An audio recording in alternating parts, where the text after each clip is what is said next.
Isinagawa ng 4th Platoon Provincial Mobile Force Company sa pangunguna ni Platoon Leader Police Lieutenant Melchor Venturillo at sa pangangasiwa ni Force Commander Police Lieutenant Colonel Christopher L. Navida ang isang matagumpay na community outreach program noong ika-4 ng Marso taong kasalukuyan.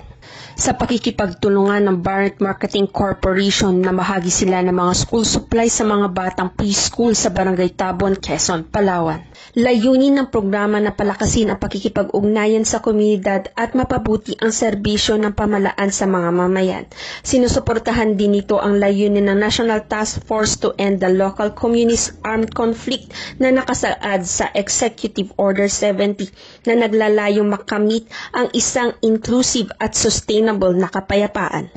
Tiniyak din ng mga tauhan ng 4th Platoon ang kaligtasan ng lahat ng mga kalahok sa pamamagitan ng pagbibigay ng seguridad sa buong aktibidad. Ipinahayag ng mga opisyal na ang programa ay isang matagumpay at nagpapakita ng dedikasyon ng militar sa pag-unlad ng komunidad. Mula dito sa Calapan City, Oriental Mindoro, ako ang iyong PNN Correspondent Patrolwoman Eloisa Joy V. Beredo, alagad ng batas, tagataguyod ng Balitang Pulis.